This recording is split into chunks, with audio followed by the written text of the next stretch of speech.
Hi అండి, welcome back to my channel. ఇంకా పూర్ణిమ గారితో ఫోన్లో మాట్లాడుతూ ఉంటాడు కదా ఈ సునంద వాళ్ళ ఆయన. పూర్ణిమ ఇప్పుడు ఎలా ఉంది, నువ్వు ఇలా మాట్లాడుతూ ఉంటే కోపంగా నాకు చాలా బాధగా ఉంది, అది ఇది అనేసి సునంద వాళ్ళ ఆయన చెప్తూ ఉంటాడనమాట. ఇంకా అప్పుడే పూర్ణిమ అంటూ ఉంటుంది, మీరు ఇలాగ నాకు తాపకి ఫోన్ చేయటం కానీ లేదంటే ఇంటికి రావటం కానీ మన అమ్మాయికి కానీ లేదంటే సునంద అక్కకి కానీ తెలిసింది అంటే మామూలుగా ఉండదు కదా వ్యవహారం.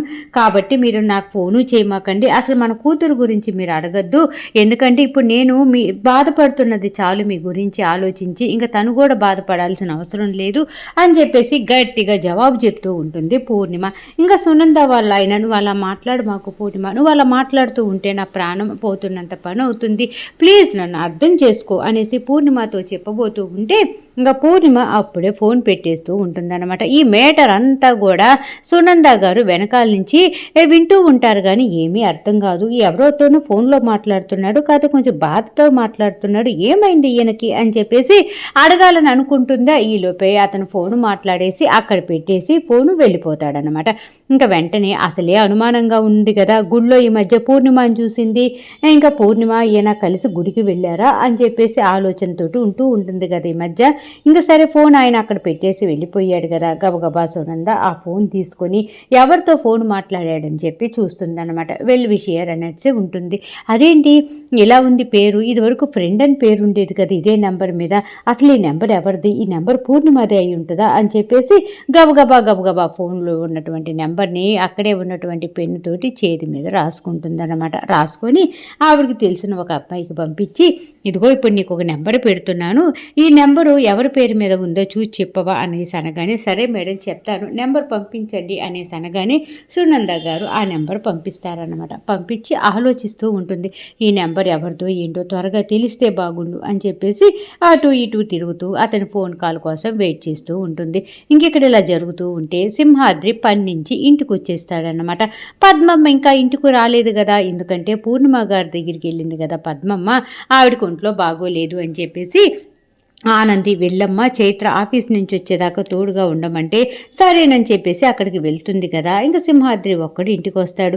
పద్మమ్మ ఉండుంటే వంట చేసేది చక్కగా, పద్మమ్మ లేకపోయేపాటికి నాకు ఆకలేస్తుంది చూడు, ఎంత ఆకలేస్తుందో, అబ్బా ఇప్పుడు కానీ తినటానికి ఏదన్నా ఉంటే హాయిగా తినచ్చు అని చెప్పేసి అలాగే మంచం మీద సతికిలబడి కూర్చొని ఉంటాడనమాట. కాసేపటికి ఎక్కడి నుంచి బిర్యానీ వాసన వస్తుంది, కమ్మటి బిర్యానీ వాసన వస్తుంది అనేసి అనుకొని లాయరమ్మలు బిర్యానీ చేసుకుంటున్నట్టున్నారు, అమ్మ చేతి వంట కదా ఇక్కడ కోసం వస్తుంది అని చెప్పేసి ఓ తెగ ఆనందపడిపోతూ ఉంటాడనమాట.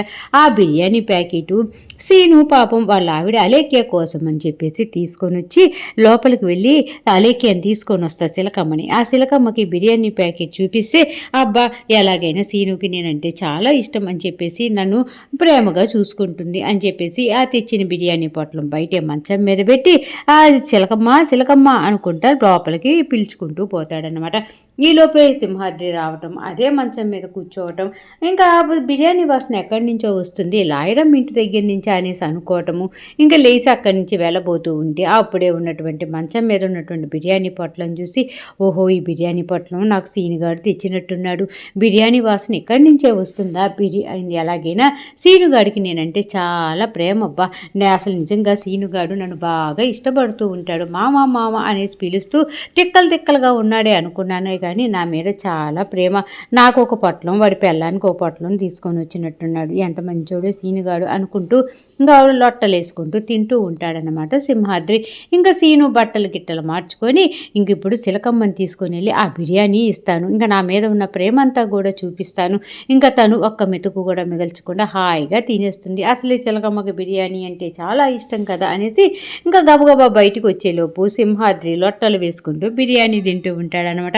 మామ నా కొంప ముంచును కదా మామ అని చెప్పేసి గబగబా సింహాద్రి దగ్గరికి వెళ్తూ సింహాద్రి అంటూ ఉంటాడు సీన్గా, నేనంటే నీకు ఎంత ప్రేమరా, నా కోసం బిర్యానీ తీసుకొని వస్తావా, అత్తగా పొద్దున్నే ఆడికి పోయిందని తెలిసి ఓహో ఇంకా ఇంట్లో వంట చేసి ఉండదు, మామ ఆకలితో ఉంటాడు అనేసి ఇలాంటి బిర్యానీ తీసుకొచ్చావు చూడు, అబ్బబ్బబ్బా నోట్లో వేసుకుంటే ఇట్టే కరిగిపోతుందిరా సీనుగా, ఎంత బాగుందో ఆ మసాలా వాసన ఉంది చూడు అని చెప్పేసి లొట్టలేసుకుంటూ తింటుంటాడనమాట. అప్పుడే అక్కడికి అలేఖ్య కూడా వస్తుంది. వచ్చి ఏమి మాట్లాడకుండా అలాగే చూస్తూ ఉంటుంది. ఇంకా పద్మమ్మ పూర్ణిమ గారి దగ్గర నుంచి కూడా వస్తుంది. వచ్చి సింహాద్రి బిర్యానీ తింటూ ఉంటే, ఏంటయ్యా నేను లేనని చెప్పేసి బిర్యానీ తెచ్చుకొని తింటున్నావా అనేసి అనగానే, లేదు లేదు పద్దాలు, సీను తెచ్చిచ్చాడు నాకు ఒక బిర్యానీ ప్యాకెట్, వాళ్ళ ఆవిడకి ఒక బిర్యానీ ప్యాకెట్ తీసుకొని వచ్చాడు అనగానే, పద్మమ్మ సీను వైపు చూసి, ఏరా సీనుగా అత్తుందని మర్చిపోయినవా, వాళ్ళిద్దరికీ తెచ్చినవా అంటూ ఉంటే, అప్పుడు సీను అంటూ ఉంటాడు, అత్త నేను ఒక్క ప్యాకెటేనత్త తెచ్చింది, అది కూడా నా శిలకమ్మ కోసం తెచ్చాను, నా శిలకమ్మకి ఇద్దామని చెప్పేసి ప్యాకెట్ ఏడబెట్టి లోపలికి పోయి వచ్చేపాటికి మామ తినేశాడు అని చెప్పేసి చెప్తూ ఉంటే, అప్పుడే సింహాద్రి అంటూ ఉంటాడు, ఒరే సీను 2 ప్యాకెట్లు తేలేదా, ఒక ప్యాకెటే తెచ్చావా, అంటే నీ భార్య కంటే కూడా నేనంటేనే నీకు అంత ఇష్టమా, ఒరే సీనుగా నీ ప్రేమ నేను జన్మజన్మలకి మర్చిపోండ్రా, అబ్బాబ్బాబ్బా ఎంత కమ్మగా ఉందిరా ఈ బిర్యానీ, నా కోసం ఇంత ప్రేమగా తీసుకొచ్చావా, ఇంట్లో వాళ్ళకి ఎవరికీ తెలియకుండా నాకే తీసుకొని వచ్చావా అని చెప్పేసి ఆనందపడిపోతూ బిర్యానీ లాగిస్తూ ఉంటాడనమాట. అంతా కూడా అలేఖ్య కోపంగా చూస్తూ ఉంటుంది. ఇంకా పద్మమ్మ సింహాద్రిని చూసి, ఏమయ్యా అంత టేస్ట్గా ఉందా అంటూ ఉంటే, అవునే పద్దాలు టేస్ట్గా ఉంది, సరే నేను ఇప్పుడు ఈ బిర్యానీ తింటున్నా, నువ్వేం తింటావు అనేసి అనగానే, నువ్వు తినయ్యా కడుపు నిండా, నేను ఏదో ఒకటి తింటాలే, ఉంటుంది కదా ఇంట్లో అని చెప్పేసి తన ఇంట్లోకి వెళ్ళిపోతుంది అనమాట. ఇంకా ఈ పద్మమ్మ ఇంట్లోకి వెళ్ళిపోతుంది. సింహాద్రి ఆ బిర్యానీ తింటూ లొట్టలు వేసుకుంటూ వెళ్ళిపోతాడనమాట. పక్కకి ప్లేట్ తీసుకొని ఇంకా అలేకి అంటూ ఉంటుంది, ఇదేనా నేనంటే నీకున్న ప్రేమ, ఆ డ్రెస్ వేసుకోవద్దు, ఈ డ్రెస్ వేసుకోవద్దు, అలా నడవద్దు, ఇలా నడవద్దు అని చెప్పడమే కాదు, భార్య మీద ప్రేమ చూపించడం కూడా రావాలి, అంతేగాని బిర్యానీ నాకు తేవకుండా మీ మామకు తీసుకొస్తావా, నేను వేసుకున్న దోశలు కూడా తినేసి నీకు బిర్యానీ తెచ్చానని చెప్పి నేను వేసుకున్న దోశలు తినేసి నా కడుపు ఎప్పుడు మాడుస్తావా, నీకు మామూలుగా ఉండదు చూస్తుండు, అసలు నా భర్తవా నచ్చి అసలు నేను గురించి అనుకుంటుంటేనే నాకు అసహ్యంగా ఉంది, భార్యని ప్రేమగా చూసుకోలేనుడివి, భార్యకి ఏం కావాలో తీసుకురాలేనుడివి, నువ్వు కూడా ఒక భర్తవేనా అనేసి నానాక రకాల మాటలు అంటూ ఉంటుందన్నమాట. ఇంకెక్కడ బిర్యానీ గొడవ ఇక్కడ ఇలా జరుగుతూ ఉంటే అక్కడ సునంద గారు గరగరా గరగరా తిరుగుతూ ఉంటారనమాట. అయ్యో ఇంకా అతను ఫోన్ చేయలేదేంటి, ఆ నెంబర్ ఎవరి పేరు మీద ఉంది ఇంకా చెప్పలేదేంటి అనేసి టెన్షన్ తోటి తిరుగుతూ ఉంటుంది. ఈలోపే అతను ఫోన్ చేస్తాడు. సునందాదేవి ఆతృతగా ఫోన్ ఎత్తుతుందన్నమాట. చెప్పండి ఎవరి పేరు మీద ఉంది, ఆ పూర్ణిమ పేరు మీదే ఉండుంటుంది అని చెప్పేసి మనసులో అనుకుంటూ ఉంటుందన్నమాట. అప్పుడు అతను అంటూ ఉంటాడు, ఈ ఫోన్ నెంబరు చైత్ర పేరు మీద ఉందండి అనగానే, ఓకే ఓకే అని చెప్పేసి, ఏంటి చైత్ర పేరు మీద ఉందా, చైత్ర అంటే ఆఫీసులో ఈ మధ్య కొత్తగా జాయిన్ అయిన అమ్మాయి కదా, మన ఇంటికి కూడా మనం వచ్చేళ్ళింది కదా, ఆ అమ్మాయినా, అయినా ఆ అమ్మాయి పేరు ఇలా పెట్టుకోవటం ఎందుకు, చైత్ర అని పెట్టేసుకోవచ్చు కదా, ఏంటో ఈయన అనవసరంగా అనుమానించానా ఇతన్ని అని చెప్పేసి, అలాగే పూర్ణిమ నిజంగానే ఇక్కడికి ఎందుకు వచ్చి ఉంటుంది, వీళ్ళిద్దరూ అసలు ఒకరినొకరు చూసుకోలేదా, పూర్ణిమ కడుపుతో ఉంది, ఈయన దొంగచాటిగా పెళ్లి చేసుకున్నాడని తెలిసి నేను కొంచెం డబ్బులు ఇచ్చి దాన్ని ఈయన జీవితంలో నుంచి వెళ్ళగొట్టాలని డబ్బులు ఇస్తే అది డబ్బులొద్దు ఏమొద్దని బెట్టిగా వెళ్ళిపోయింది కదా, మరి ఇప్పుడు ఈ ఊరికి ఎందుకు వచ్చింది, సునంద వాళ్ళ ఆయనకి అక్రమ సంబంధం ఉంది అని చెప్పేసి ఇంకా అందరికీ తెలిస్తే నా పరువు ఏమవుతుంది, అసలు నేను మొహం తిప్పుకొని ఎలా చూడగలను, అసలు ఇన్ని రోజుల తర్వాత ఎందుకు వచ్చింది, నేను వేరే పెళ్లి చేసుకుని ఎక్కడో ఉంది, దరిద్రం పోయిందనుకున్నాను, కాకపోతే వెతుక్కుంటూ వచ్చినట్టే ఉంది కదా, అసలు ఏం జరగబోతుంది, అసలు ఈ పూర్ణిమ ఎందుకు వచ్చింది అని చెప్పేసి టెన్షన్ పడిపోతూ ఉంటుందన్నమాట. మరి ఈ చైత్ర నెంబరు చైత్ర అని పెట్టుకోకుండా ఈయన ఎందుకు ఇలా పెట్టుకున్నాడు, ఫీడ్ చేసుకున్నాడు పేరు అని చెప్పేసి పాపం సునంద గారు చాలా చాలా చాలా ఆలోచిస్తూ, మొత్తానికి ఈ నెంబర్ అయితే చైత్రదని తెలిసిపోయింది కదా, కాబట్టి ఇంక నేను సేఫ్గా ఉండొచ్చు, అలాగే పూర్ణిమ ఎక్కడ కనపడ్డా సరే దానికి మామూలుగా గట్టిగా కాదు, అసలు ఇంకా అది జీవితంలో ఎప్పుడు మర్చిపోలేనంతగా చెప్పైనా దాన్ని ఊరి నుంచి పంపించేయాలి అని చెప్పేసి ఆలోచించుకుంటూ ఉంటుందన్నమాట.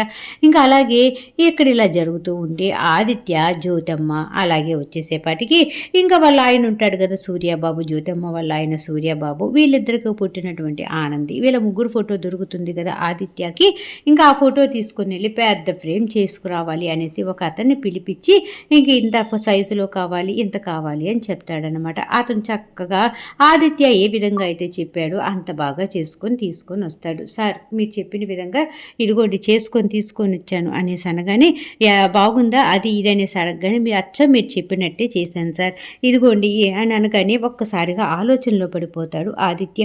ఈ ఫోటో పుట్టినరోజు అందరూ వస్తారు కదా, ఆ రోజు ఈ ఫోటోని నేను బయట పెట్టాలి, అప్పుడే అందరి సమక్షంలో కూడా ఆనంది సూర్య జ్యోతి వాళ్ళ కూతురు అనేసి మొత్తానికి తెలియాలి అని చెప్పేసి, నేనే ఇది నీకు ఇవ్వబోతున్న గిఫ్ట్ ఆనంది, బాగుందా ఈ గిఫ్ట్ నీకు సూపర్గా నచ్చుతుంది, నువ్వు ఇన్ని రోజులు కూడా అమ్మ నాన్న లేకుండా అనాథలాగా ఇంకా పద్మమ్మ అలాగే వచ్చి సింహాద్రి వాళ్ళ దగ్గర పెరిగావు కదా, ఇప్పుడు నీ సొంత అమ్మ ఎవరో సొంత నాన్న ఎవరో తెలిసిపోతుంది, ఎవరు కూడా నేను ఏమి అనటానికే వీల్లేదు అని చెప్పేసి ఇంకా ఆదిత్య అనుకుంటూ ఉంటాడనమాట. ఆ ఫోటో ఫ్రేమ్ తీసుకొచ్చిన అతను అడుగుతూ ఉంటాడు, ఏంటి సార్ మీకు నచ్చలేదా, ఏంటి అంతగా ఆలోచిస్తున్నారు అనగానే, లేదు లేదు ఫోటో ఫ్రేమ్ అయితే సూపర్గా ఉంటుంది, కాకపోతే నేను నా ఆలోచనలు అయితే నేను ఉన్నాను, థ్యాంక్ యూ సో మచ్ అని చెప్పేసి అతన్ని వెళ్ళిపోమ్మంటాడనమాట. ఇంకా ఈలోపే సునంద వాళ్ళ ఇంటి దగ్గర హడావిడిగా ఉంటుంది. ఏంటంటే రేపే కదా ఆనంది పుట్టినరోజు, కాబట్టి ఇల్లంతా డెకరేషన్ చేపించటము, కేకులు ఆర్డర్ ఇవ్వటము, అది ఇది అనేసి చాలా చాలా కంగారుగా ఉంటే ఇంకా అప్పుడే సునంద పిలుస్తుందనమాట. ఇంతకీ చైతన్య ఏడి, చైతన్య ఎక్కడున్నావు అనేసి అనగానే చైతన్య వస్తాడనమాట. రేపొద్దున్నే ఇల్లు డెకరేషన్ చేసేవాళ్ళు వస్తున్నారు, కాబట్టి ఆ పనంతా నువ్వు చూసుకోవాలి, ఆదిత్య కేక్ గురించి ఆ భోజనాల గురించి ఎవరెవరిని పిలవాలి అదంతా కూడా ఆదిత్య చూసుకుంటున్నాడు అనేసి చెప్తూ ఉంటే, ఏంటి అన్నయ్య వదిన పుట్టినరోజుకి ఏర్పాట్లన్నీ చేస్తున్నాడా, నిజంగా నాకు చాలా హ్యాపీగా ఉంది అని చెప్పేసి సంతోషపడిపోతూ ఉండేలోపే ఆదిత్య ఆ ఫోటో ఫ్రేమ్ తీసుకొని వస్తాడనమాట. దాన్ని ప్యాక్ చేసి ఉంటారు కదా, ఇంకా అప్పుడే సునంద అడుగుతూ ఉంటుంది, ఏంటి ఆదిత్య చేతులు అది అనగానే, అమ్మ ఇది రేపు ఆనంది పుట్టినరోజు కదా, ఆనందికి గిఫ్ట్గా ఇద్దామని తీసుకొచ్చాను అనగానే, అదేదో ఫోటో ఫ్రేమ్ లాగా ఉంది కదా అనగానే, అవునమ్మా ఇది ఫోటో ఫ్రేమే అనేసి సునందాకి జవాబు చెప్తాడు ఆదిత్య. అప్పుడు సునంద వాళ్ళ ఆయన అంటూ ఉంటాడనమాట, నువ్వేదో ఆనందికి గోల్డ్‌దో లేతే ఆ డైమండ్‌దో నక్లీసో హారమో ఇస్తావనుకుంటే ఇలా సింపుల్‌గా ఫోటో ఇస్తున్నావేంటి అని చెప్పేసి అందరూ ఆట పట్టిస్తూ ఉంటారనమాట. ఇంకా అప్పుడే జీవనాన్ని చూసి చైతన్య అంటూ ఉంటాడు, మనిషిని బట్టి గిఫ్ట్లు ఉంటాయి కదా, వదినికి ఈ ఫోటో అయినా సరే ఎంతో ప్రేమగా తీసుకుంటుంది, ఎంతో ఇష్టంగా తీసుకుంటుంది, ఏదైనా మనసుకు నచ్చి ప్రేమగా ఇచ్చేదానికి విలువ కట్టకూడదు కదా అని చెప్పేసి చైతన్య జీవనాన్ని ఉద్దేశించి వాళ్ళ వదిన ఆనందిని పొగుడుతూ ఉంటాడనమాట. ఇంకా అందరూ కూడా అలా చక్కగా ఇంకా ఆనంది పుట్టినరోజు కోసం వెయిట్ చేస్తూ ఉంటారు. ఈరోజు ఈ విధంగా జరిగిందనమాట. అరుణ బాగుంది, చక్కగా ఉంది, అర్థమైంది అనుకుంటే మర్చిపోకుండా నా ఛానల్ని లైక్ చేయండి, షేర్ చేయండి, సబ్స్క్రైబ్ చేసుకోండి. అలాగే కింద బెల్ సింబల్ ఉంటుంది కదా, దాన్ని గట్టిగా ఒక్క బాదేసేయండి. ఇంకా ఆనందికి ఆదిత్య ఇవ్వబోతున్న గిఫ్ట్ ఏందో అందరికీ తెలిసే ఉంటుంది కదా, తెలుసు మాకు అని అనిపిస్తే మటుకు మర్చిపోకుండా నాకు కామెంట్లో షేర్ చేసేయండి. అది అందరికీ తెలిసిన విషయమే కదా, ఫోటో అన్నాడు కదా, కాబట్టి ఇది ఈరోజు సీరియల్లో ఉండే ఎపిసోడ్ అన్నమాట.